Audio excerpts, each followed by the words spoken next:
What's going on YouTube? Welcome back to the channel and hopefully you're doing well. In today's video, we're talking about my experience using a sensory deprivation tank or a float tank. And this is something that I've used close to 50 times at this point, and I've spent over $1,000 of my own money using this. And so I wanted to share my experience with you, let you know the pros, the cons, what to expect if you're thinking about using a float tank. And I think most importantly, letting you know, in my opinion, is using a float tank really worth it? Before we get into the pros and cons and the things I learned from it, I want to first describe to you the first time that I floated, give you some smaller details that other people may not talk about, so that way, in case you are thinking about floating, these are some things you can keep in your mind. First, let me just walk you through step by step what my first time looked like. So how the process worked was I scheduled an appointment beforehand, signed a waiver, filled out some paperwork. They took me back to a room where it had a couple things in there. It had a float tank, then it also had a shower, and they basically walked me through the steps of what to expect. So the first thing you do is strip down. They recommend that you shower before you get into the float tank, just to remove any type of substances like perfume, deodorant, anything off your body before you get into the float tank. First major thing that I noticed when I opened the float tank was the strong sense or strong smell of salt, which is pretty obvious, right? Because that's how you actually float in the water. It's you laying in water and then many, many pounds of salt, which causes you to float near the surface of the water. It is quite obvious, but still the first couple times of getting into the float tank, it's a little bit of a different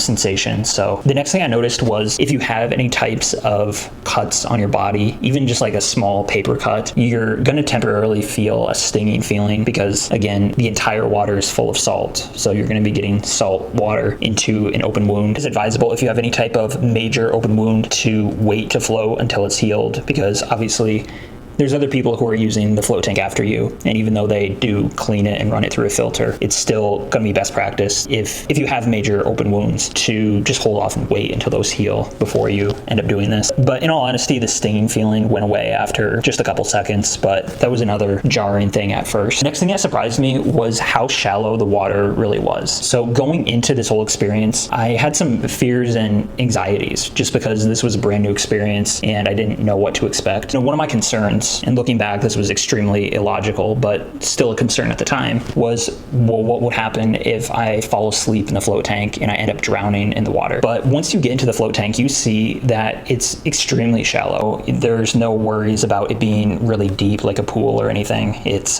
very, very shallow. Once I got into the float tank and I laid down in the water, the next major adjustment or thing that I wasn't really used to was the position of my neck. Typically, whenever I'm laying down horizontally, it's usually when I'm in bed, and when I'm doing that, I typically have a pillow under my head. So I'm used to having my head being propped up just a little bit. So it did feel a little different to be laying in the water and my head not being tilted up the same. It did take a little bit of adjusting and just getting used to laying in that type of position. The first major mistake that I made when I was floating for this first time was, I would say around 15 or 20 minutes in of a 60-minute session that I bought, I decided to sit up, and I was having a really hard time relaxing and just being present in the moment. So I got kind of frustrated and I just sat up. But the problem with that was my hair was in salt water this entire time. So when I sat up, the salt water that was in my hair dripped down into my eyes. So my eyes were burning, and basically I definitely couldn't relax at that point. So then I had to completely get out of the float tank, hop back in the shower, rinse my eyes out, and then go back into the float tank. It took an extra 5 or 10 minutes off the entire experience. So by the time I went back in for the second time, then the session was about 40 minutes in at that point, and then I wasn't able to relax or focus the rest of the 20 minutes because I was just beating myself up about this being a waste of time and money and me not being able to relax, and then me judging myself for being dumb for sitting up and allowing salt water in my eye. That first floating experience was a pretty big waste of time. But I'm very glad that I didn't give up after that first time, and I trusted in the process and continued to show up time and time after that. But yeah, that was my first experience. So hopefully you can get some good insights from that. And if you're looking to float for the first time, hopefully you don't make some of the same mistakes I did, so that way you can better enjoy it. Let me run through some tips that I've learned over the subsequent times of going. The first thing I would recommend is to not have a big meal right before you float. This is pretty obvious because when we have a large meal, our body has to work to digest that. I would try to not eat for at least 2 to 3 hours before you go into your float session. Related to that, another thing is make sure you don't drink any type of coffee or stimulants, anything that's going to keep you wired throughout this experience. Depending on your personality personality type and what you're trying to get out of it, it can be a pretty frustrating experience if you're trying to relax and for whatever reason your mind is just racing and you can't seem to calm your mind down. So the last thing you want to do is add another factor like a stimulant, which is just going to cause your mind to be even more wired and make you even more restless. The next thing I'd recommend is for you to go a minimum of 3 times before you make any type of judgment or analysis of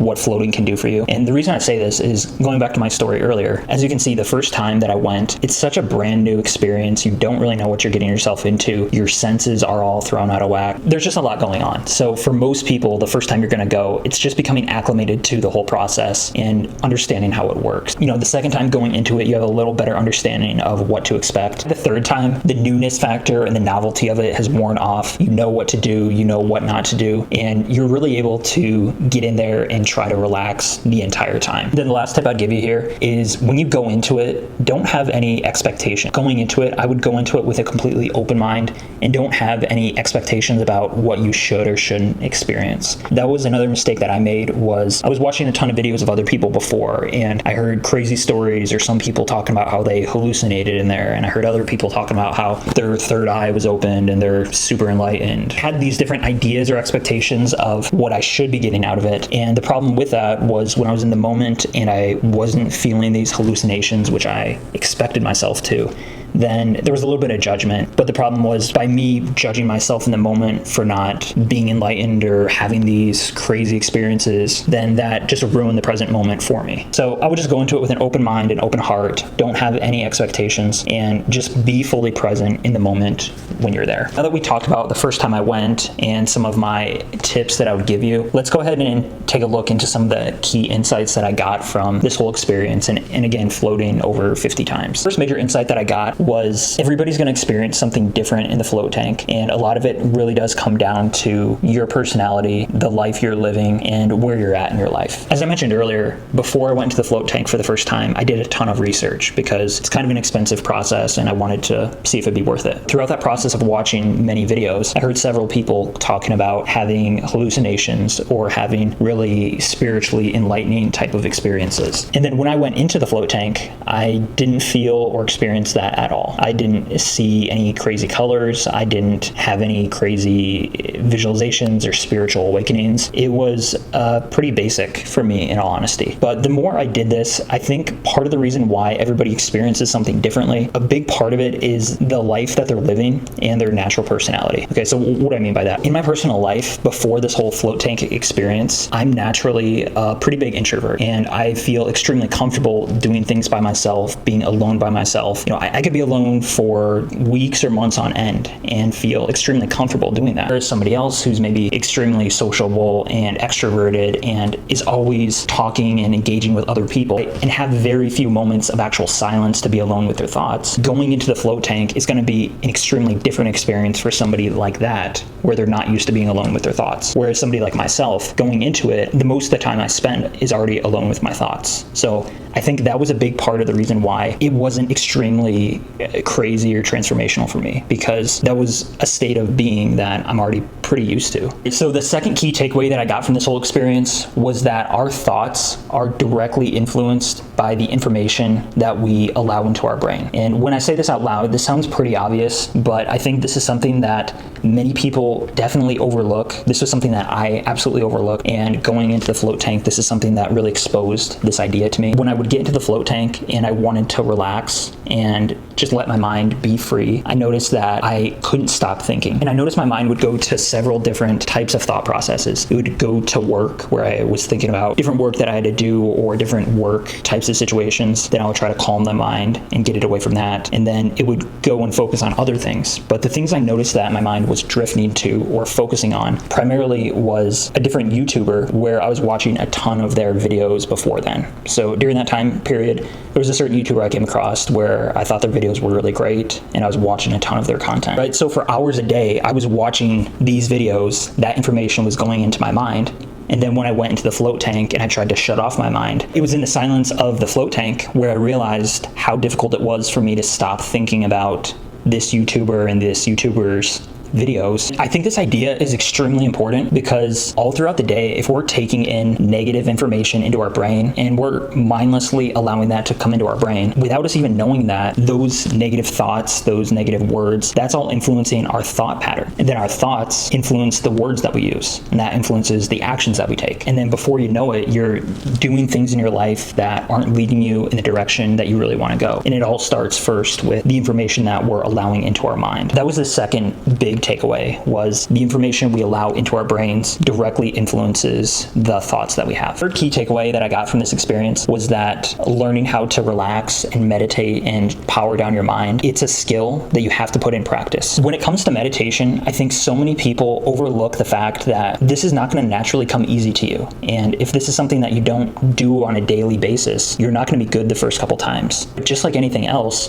before you're going to get good or efficient at it, you have to put in the practice to help build that muscle memory. The really cool thing about the float tank was that was a great tool to help build that practice and help train that muscle memory for learning how to relax and power off the mind. Consider two scenarios. One, let's say you're sitting in your house and you're trying to meditate, and you sit down, you close your eyes, and your mind starts to wander. Then after 5 minutes, your phone goes off. Then you try to get back into it. Then after another 5 minutes, your kids are screaming at you from downstairs. Then after another 5 minutes, you say, to heck with this is just a big waste of time, and then you give up. I think that's how many people try to meditate. Now let's consider example 2, where you spend $70 or $80 to go into a float tank. You get undressed, you go into the salt water, and you're just laying there. Even if you feel like giving up after 5 or 10 minutes, you're gonna stick it out to the end because you've already invested $60 or $80. You've already invested the time and energy of driving to the place and getting in the tank. And so that's where the tank is powerful, because it forces you to not have any distractions. Nobody's able to get to you. And then it also forces you to put in that time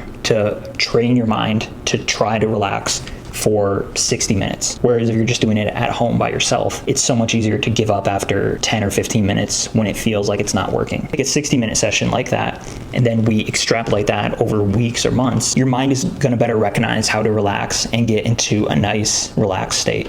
What's the point of doing this? What person in his right mind would spend over $1,000 to go lay in some salt water, right? Sounds kind of crazy. Me personally, the biggest reason why I did this, it wasn't to relax from stress. It wasn't to get away from the world or have my peace and quiet. The main thing I was trying to achieve with this entire experience, getting into and teaching my body how to better get into something called a theta brainwave. Theta, or frequency of brainwave, is something that everybody achieves every single day. It's that feeling right when we go from being asleep right to being awake. So that very small window where you're sort of half awake, half asleep. Let's say it's really late at night and you're looking at your phone about to fall asleep, or you're reading a book and you're feeling extremely drowsy and you're in that weird sort of half awake, half asleep type of state of mind. That's what a theta state of mind is. So typically everybody experiences that when we're first waking up and when we're also going to sleep. The reason why I was going to the float tank was by being able to get into deep relaxation that can help you better get into that theta state of mind. The reason why I was working to consciously get into this theta state of mind was for a couple of reasons. One, you can achieve deep learning when you're in this state of mind. And then also 2, you can go back and rewrite some of your deeply held beliefs about the world easier when you're in that state of mind versus the state of mind you're in the rest of the day. I don't want to go too far into this subject because this is a whole nother video topic, but the way to think about it is kids, typically from the ages of like 0 to 7 years old, their brainwaves are clearly different than adults. And kids' brainwaves are in a theta frequency, whereas adults are in a different frequency. And so that's why when you're talking to kids, they sometimes make sense and sometimes they're completely off the wall and they're up in the clouds and don't make any sense at all. That's another reason why it's much, much easier for kids to learn new languages than it is for adults. And also accept things about the world. For the most part, kids tend to accept whatever they're told, right? So if a kid grows up in a household where they're told they're dumb, they're stupid, they're not worthy, they don't really have a critical mind at that point. So they tend to just accept everything that they're told. Whereas if you're an adult and somebody tells you that, you have a critical mind and you can say, well, maybe you're right about that, but that you're not right about. You can be a lot better about either accepting or rejecting information. Whereas when you're in a theta state of mind, you're much more suggestible and open to information. This is also a state of mind somebody will fall into when they're in a state of hypnosis. So if somebody's taken somebody through hypnotherapy to better kick smoking cigarettes or other bad habits. It's this state of mind or this mindset frequency that somebody gets into. So it's this extremely powerful state of mind, and that was the main reason why I invested all this money into using a float tank to begin with, was to better experiment and teach myself how to reach that state on my own. Now that we covered everything, getting to the big question, is using a float tank worth it? In my experience, I would say yes, and it does depend on what you're trying to get out of the whole experience. If you're just trying to relax, there may be other more relaxing ways like getting a massage, whereas if you're looking more so into the meditation side of it, or if you're rarely by yourself, I think this would be an extremely powerful tool for you to have better introspection about your life, what you want out of it, the direction you're going. So again, ultimately it depends on what you want, but for the most part, I do think it is worth it. If you do sign up for it, I would try to sign up for some type of an introductory bundle. So maybe get like 3 sessions up front. And by doing that, you force yourself to at least shoot for the 3 times. But yeah, that's all I really have to say about the topic. If you have any questions, feel free to leave them in the comment section below, and I'd be happy to answer them. If you haven't already, be sure to give the video a like. It really helps out with the YouTube algorithm. But more importantly, it helps share this video to more people who may be interested in this, so that way they don't make the same mistake I did and get a bunch of salt water in their eye the first time floating. And lastly, if you are new here, feel free to subscribe. We put out new videos talking about health and wellness and mindset and whatever else I feel like talking about. So with that being said, thanks so much for watching, and take care.